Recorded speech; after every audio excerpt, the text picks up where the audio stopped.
shifting to Portland. Like Silver's not at the podium yet, but it seems like here he is. He's walking out now. This will be, I don't think, an intriguing pick to make. I think we have a feeling who it's going to be.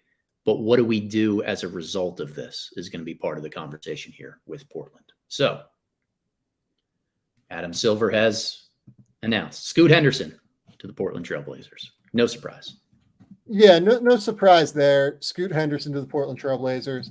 Adam Spinella, explain Scoot Henderson while you're here, while I'm typing up and producing this stuff. Scoot Henderson is just an unbelievable driving force of a team, particularly on the offensive end of the floor. 6'2"-ish, maybe a little bit taller, with about a 6'8", 6'9" wingspan, massive hands, but a really intense driver. Loves to push tempo in transition. Unbelievable athlete in terms of how fast he can go. He weaves in and out of traffic. He's got that nitrous boost mode that he can tap into in the open floor. And he's really bendy with his last step. I call that last step quickness, the ability to avoid contact, accelerate, decelerate as he needs, just get cleaner looks at the rim.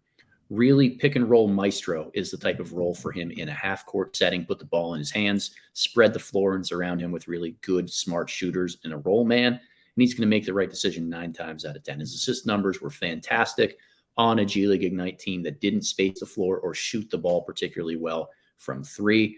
He has a couple smaller warts in his game that he needs to work on. He is a great mid-range pull-up shooter, but has not consistently extended that to 3. I think that he's decent enough that teams can't always go underneath ball screens, but when he knows that that's what they're going to do, he's okay to counter it. If he doesn't know, there are some issues. I also worry a little bit more just about defensive versatility and flexibility. A lot of these smaller guards don't have many places to hide when you go into a postseason series against multiple teams that are built all 6'5" or larger.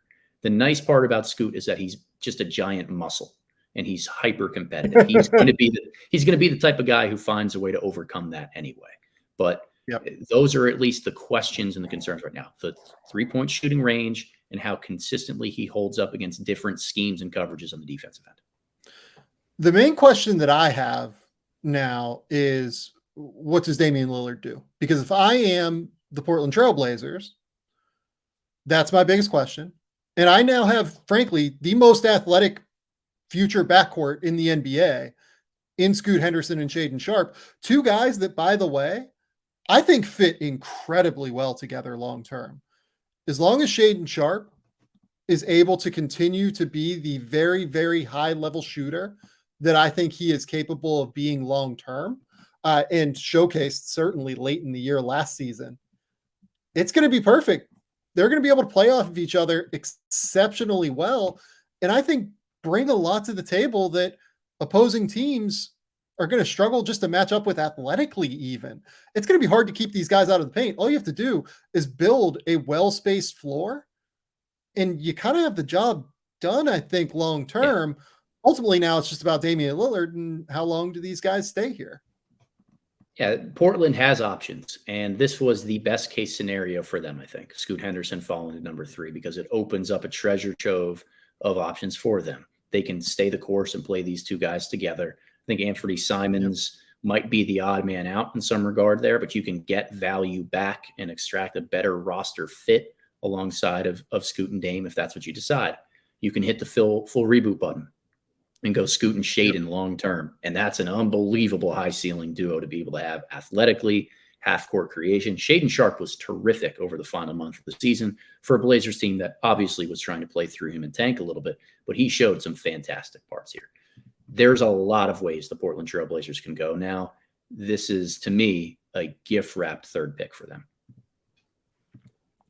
I think that is right, and I think that long-term, we will find out what they do. If you're the Blazers now, what are you trying to accomplish with your roster build? Are you trying to move Damian Lillard? Are you just going to Dame and saying, look, we want to go a different direction? Or are you hoping Dame does it and just says, because one thing Brian Windhorst said earlier today is that neither of these guys want to be the bad guy. Neither the Blazers nor Dame want to ask out. I don't know. Like, it doesn't have to be that way. Like, you can just mutually say, like, look, we're going in different directions, guys. Like, let's Let's think about this in terms of what each organization wants long term. That's what Windhorse said. Well, in terms of nobody wanting to be the bad guy. Yeah. That's what he said.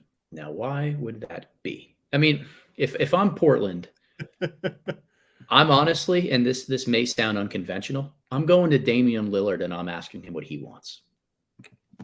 Yep. That's it for me. Hey, man, you have been the face of our franchise and organization, and we 100% want to do right by you. We had to take Scoot Henderson. We had to take best player available here at number 3. We have these young guys. We don't want to trade Shaden. We don't want to trade Scoot. But outside of that, do you want to win here? And do you want to be part of a way that we can reconstruct that? Or would you wish to move on? And we will do right by you, whatever you want. If I were in charge of the Blazers, it's exactly what I would do.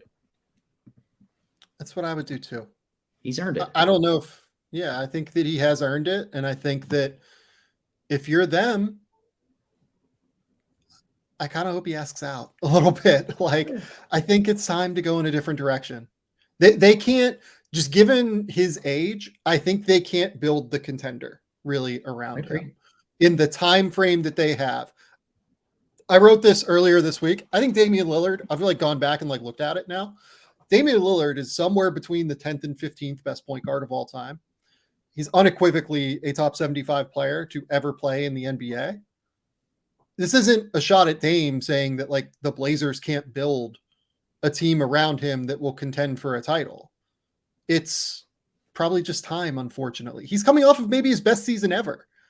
If you look at the offensive numbers, Damian Lillard is unbelievable. Maybe we'll talk about that later this week in terms of what the Blazers could get for Damian Lillard. But there's a lot that I think will be very interesting to play out there. Adam, it sounds like we have a pick. Well, I don't know if we have a pick. I haven't seen Silver come in yet, but ESPN is doing this thing where they're, even before the pick is announced at the podium, they're zooming in on a guy who's on the phone in the green room, and that guy is smiling. And they've done it each of the last 3 picks. They're tipping their hand a little bit in some regard.